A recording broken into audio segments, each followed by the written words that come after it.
Welcome back after the break. और आज नौजवानों का आलमी दिन भी है और आलमी दिन के मौका पर हमारे साथ नौजवान भी मौजूद हैं। इससे पहले भी नौजवान मौजूद हैं जिन्होंने पाकिस्तान का नाम रोशन किया था और अब भी एक ऐसे ही नौजवान मौजूद हैं।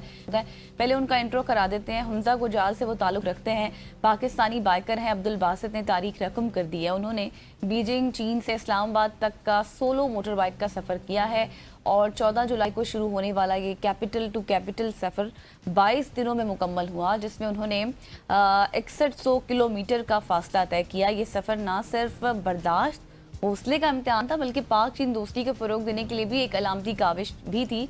और आज हम उन्हीं से उनकी जर्नी के बारे में पूछेंगे। बिल्कुल ऐसी है। गज़ल ने जिस तरह कहा कि आज नौजवानों का आलमी दिन है, तो पाकिस्तान में 60% नौजवानों की आबादी है। हाँ, और ये अपने साथ बहुत सारी अपॉर्चुनिटीज़ भी लेके आती है, चैलेंजेस भी लेके आती है। और यही आपने देखा होगा कि हमारे मॉर्निंग शो में भी गाय बगाए नौजवान ही आते हैं और अपनी कामयाबियों के वो किस्से कहानियाँ सुनाते हैं। हमारे साथ मौजूद है Abdul Basit sir. Thank you so much for joining us. आज बड़े खास दिन में आप यहाँ पे मौजूद हैं और वो भी इतने दूर से। बीजिंग से आप इस्लामाबाद आए। गज़ल ने बताया कि आपने 6000 किलोमीटर से ज़ायद का सफ़र किया।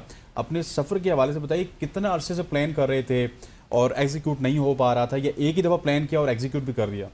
बिस्मिल्लाहिर्रहमानिर्रहीम। मेरा नाम अब्दुल बासित है और मेरा ताल्लुक़ हमजा गुजाल खुदाबाद से। सबसे पहले आप लोगों का बहुत शुक्रिया ABN का कि आप लोगों ने मुझे मौका दिया कि मैं अपना मिशन को नौजवानों के बीच में जो इंट्रोड्यूस कर सकूं। तो मैंने इस मिशन का आगाज़ 14 जुलाई 2025 को किया था और 4 अगस्त 2025 को इस्लामाबाद में ख़त्म हुआ था, कैपिटल टू कैपिटल बीजिंग से इस्लामाबाद का। और ये 21 दिन का सफ़र था। 21 दिन लगे ना? 21 दिन लगे टोटल। सही। तो आप मुझे ये बताएं अब्दुल बासित कि आप सोलो सफ़र करते हैं तो किसी तरह की मुश्किलात, परेशानियाँ कुछ भी नहीं हुई, कोई चैलेंजेस? चैलेंजेस तो बहुत सारे सामने आते हैं, लेकिन अल्लाह का नाम लेके जो निकलते हैं उनके लिए मुश्किल तो कुछ भी नहीं है। जब भी मुझे मुश्किल का सामना करना पड़ा, मैं अपना पाकिस्तान का परचम जो है उसकी तरफ देखता था और मैं कहता था कि पाकिस्तान का परचम को लहराना है और मुझे इस्लामाबाद पहुंचना है और सबको कहना है कि हम चाइना से प्यार करते हैं और चाइनीज़ हमसे प्यार करते हैं। That's very great. और जिस तरह मैंने पहले सवाल के जवाब में आपसे पूछने की कोशिश की थी कि ये कुछ अरसे की प्लानिंग थी, कुछ सालों की प्लानिंग थी, कुछ महीनों की प्लानिंग थी, जिसके बाद आपने ये एग्जीक्यूट किया।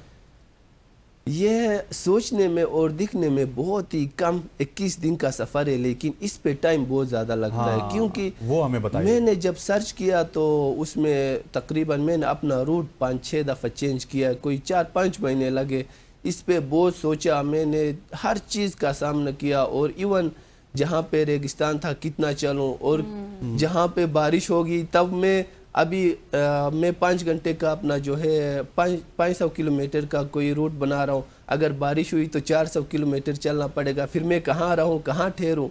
तो इस सिलसिले में मुझे तकरीबन 4-5 महीने लगे ये रूट बनाने में और मुझे ये सब अपना जो है कितने पैसे लगेंगे, मैं स्टूडेंट हूँ और मैं कैसे चला जाऊँ, और इन चीज़ों पे 4-5 महीने लगे थे मुझे। तो किसी किस्म की कोई सपोर्ट नहीं थी आपके साथ? नहीं, किसी किस्म की नहीं। अल्हम्दुलिल्लाह मैंने अपना जेब खर्चा जो है वो बचा के बाइक लिया। अच्छा। उसके बाद मैंने जो है अपना सफ़र का आगाज़ किया। और ये जो खर्चे की बात है, पेट्रोल की बात है, ये जो आपने एस्टीमेट लगाया था उसी के अंदर हुआ या फिर कुछ एक्स्ट्रा आपको भी अखराजात करने पड़े? इसमें थोड़ा ज़्यादा लगा क्योंकि मैंने बाइक पे सामान ज़्यादा रखी थी और हाईवे पे बाइक तेज़ चलाना होता है और जब तेज़ चलाते तो तेल ज़्यादा खाता है और सामान ज़्यादा थे। मैंने 100 स्पीड के अंदाजे से तेल का खर्चा लगाया था और सामान का तो मैंने सोचा ही नहीं था। तो उस लिहाज से थोड़ा ज़्यादा लगा, लेकिन अल्हम्दुलिल्लाह मैंने अपना मिशन कंप्लीट किया। सही हो गया। तो अभी इसके बाद भी आप कोई प्लानिंग कर रहे हैं, जिस तरह से अभी आपने कैपिटल टू कैपिटल सफ़र किया है? मेरा सोच और मैं यही चाहता हूँ कि मैं अपना पाकिस्तान का ये परचम जो है इसको लहराते हुए पूरा दुनिया घूमूं और लोगों को बताऊँ कि हम पाकिस्तानी हिम्मत वाले कौम है और अमन परस्त कौम है। बिल्कुल ऐसे। अच्छा बासित, आप क्योंकि बीजिंग से इस्लामाबाद आए, बहुत लंबा सफ़र था, कुछ खुशगवार यादें भी होंगी, कुछ ऐसी यादें होंगी जिनको आप याद भी नहीं करना चाह रहे होंगे, कुछ ऐसे लम्हात हैं जो बड़े आपके लिए ऐसे थे कि जो आप सारी ज़िंदगी याद रखेंगे? ऐसा तो नहीं कि मैं कभी याद नहीं रखना चाहता। अच्छा। क्योंकि मैंने हर मुश्किल को अपना साथी बनाया। इवन मैं बाइक पे एक्सीडेंट हुआ, मैंने कहा कि اگر میں ایکسیڈنٹ نہیں ہوتا, مجھے چوٹ نہیں لگتی, تو مجھے اس ٹریولنگ کا مزہ ہی نہیں آتا. تو ٹریولنگ میں جو ہے ہر چیز کا سامنا کرنا پڑتا ہے. اور ایون جو میں کبھی نہیں بھولنے والے چیزیں یہی ہے کہ میں ریگستان سے چل رہا تھا, ہم ایک پہاڑی پہ نکلے, اچھا, میں اور میرا بائک, اس کے بعد میں اور میرا بائک ہم دونوں پہاڑی پہ نکلے. تو وہاں سے راستہ تھا, میں نے بائک روک کے ایک نظارہ کیا, مجھے ایسا لگتا تھا کہ میں کوئی امریکن مووی میں جو ہے یا ایچ ڈی مووی دیکھ رہا ہوں. میں سچ میں یہاں پہ نہیں ہوں, کوئی مووی دیکھ رہا ہوں. ایک سائڈ سے ٹرک چل رہے, دوسرے سے گاڑیاں, اور میں جیسے آگے قدم بڑھا رہا ہوں ایکسیڈنٹ گاڑیاں نظر آ رہے, کوئی گاڑی خراب ہے. تو میں نے سوچا کہ میں یہاں پہ ہوں یا کوئی میں خواب دیکھ رہا ہوں یا کوئی مووی دیکھ رہا ہوں, وہ میں کبھی نہیں بھول سکتا. صحیح. تو جہاں جہاں آپ رکے یا پھر آپ نے تھوڑا سٹے کیا, وہاں کے مقامی لوگوں کا رسپانس, فیڈ بیک کیسی تھی آپ کے لیے؟ ماشاءاللہ سے پاکستانیوں کے لیے بہت اچھا ہے ان کا. جیسے میں ایک دن بارش میں بھیگ رہا تھا, تو میں نے برساتی پہنا, ہوا اتنی تیز تھی کہ وہ برساتی پوری پھٹ گئی. پھر میں نے اس کے اوپر پلاسٹک پہنا, وہ بھی پھٹ گئی, اور میں پورا بھیگ گیا تھا. ایک سروس اسٹیشن پہ گیا اور ادھر چائنیز نے مجھے دیکھا اور مجھے کہا برساتی کیوں نہیں پہنا. میں نے کہا برساتی تو پورا پھٹ گئی ہے, تو ابھی یہاں کہیں سے لینے کے لیے جگہ نہیں ہے. تو انہوں نے اپنا برساتی ڈھونڈ کے جو ہے نا مجھے دیا, اور سب نے مجھے کہا کہ ادھر سے ادھر تک کتنا راستہ ہے, اور ادھر سے ادھر جاؤ گے تو پھر آپ کا جو ہے بارش کم ہوگا. انہوں نے پورا بتایا. اس طرح جس کسی نے بھی مجھے دیکھا مجھے پیار سے پیش آئے, کسی نے کچھ نہیں کہا, سب نے مجھے پیار دیا راستے میں. بالکل ایسے. اچھا, مجھے یہ بتائیے گا کہ آپ راستے میں آئے, جس طرح آپ نے برساتی کا ذکر کیا, اسی طرح سے بہت ساری راتیں آپ نے 21 راتیں راستے میں گزاری ہیں. سو اس حوالے سے کچھ کیمپنگ کرتے تھے یا کسی بھی جگہ پہ آپ جا کے ہوٹل پہ سٹے کرتے تھے, لوگوں کے گھروں میں کرتے تھے, اس کا کیا پلان تھا؟ میں نے پہلے ہی یہی سوچا تھا کہ اگر راستے میں رات ہو گئی تو میں کہاں جاؤں.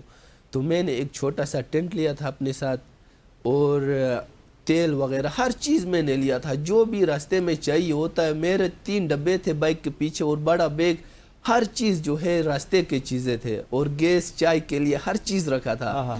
تو جب بھی راستے میں رات ہوتی تھی میں جو ہے اپنا ٹینٹ لگاتا تھا, اگر ہوٹل دور ہے تو, اور میں وہاں پہ سوتا تھا. اور باہر میں نے بائک پہ لگایا ہوا تھا کہ میں جو ہے یہ کیپٹل ٹو کیپٹل کر رہا ہوں. جس کسی نے بھی دیکھا جو آ کے مجھ سے تصویر مانگ رہے تھے یا جو ہے کہہ رہے تھے کھانا کھایا ہے, مطلب مجھ سے کچھ چاہیے تو نہیں, مجھ سے سارے لوگ پوچھ رہے تھے. صحیح. ابھی آپ نے کھانے کی بات کی ہے نا, تو کھانے کا بیچ میں بھی آپ کو پرابلم رہی ہے کہ وہاں کا کھانا میں کس طرح سے کھاؤں, کیونکہ ظاہر ہے ڈیفرنس تو ہوتا ہے؟ میرے لیے تو ابھی کوئی ڈیفرنس نہیں ہے, کیونکہ میں چائنا میں 9 سال سے ہوں, تو میں عادت ہوں. بے شک کچھ جگہوں میں جو ہے کھانا نہیں ملتا تھا. ایون میں کبھی صرف صبح ناشتہ کر کے بائک پہ چلتا تھا, اور رات کو ڈنر نصیب نہیں ہوتا تھا. میں بہت تھکتا تھا. باہر جا کے کھانا کھانے سے بہتر ہے کہ میں سو جاؤں اور صبح کافی پیوں. تو میں بھوکا سوتا تھا. اس طرح میں نے جو ہے مشن کمپلیٹ. لاسٹلی مجھے یہ بتائیے گا کہ چائنا کی تو ہم نے بات کی ہے, پاکستان کا رسپانس کیسا تھا فرام ہنزا ٹو اسلام آباد؟ میں سچ کہوں تو پاکستان کا جو کسٹم ہے سست میں بہت ہی برا ہے. وہاں پہ ڈرائی پورٹ پہ کسٹم کا ڈی سی صاحب بہت اچھا ہے. اس کے بعد ایک تھا ان کا سینئر بہت اچھا تھا, لیکن ان کے بعد 2 انسپیکٹرز تھے, انہوں نے مجھے بہت زیادہ تنگ کیا. میرا انرجی, میں جتنا چائنا میں تھک کے جو ہے, مطلب میں نے بائک روک کے میں نے کہا تھا کہ میں جل رہا ہوں. میں نے ایک دفعہ چیخا بھی ہے کہ جل رہا ہوں پورا, تقریباً 45 to 50 تھا. لیکن ادھر اتنی تکلیف نہیں ہوئی تھی جتنا اپنا ملک آ کے اپنے ملک میں جو ہے مجھے تنگ کیا. مجھے بہت تکلیف ہوئی, تنگی فیل ہوئی ہے, اور ہم امید کرتے ہیں کہ یہی اس کو نہیں ہوگا, کیونکہ یہی نوجوان ہیں, آپ کا مستقبل ہے, ہمارے ملک کا اور نام روشن کرنے والے. Thank you so much Abdul Basit for your time. یہاں پر لیں گے ہم بریک, اور بریک کے بعد واپس آئیں گے. Stay with us.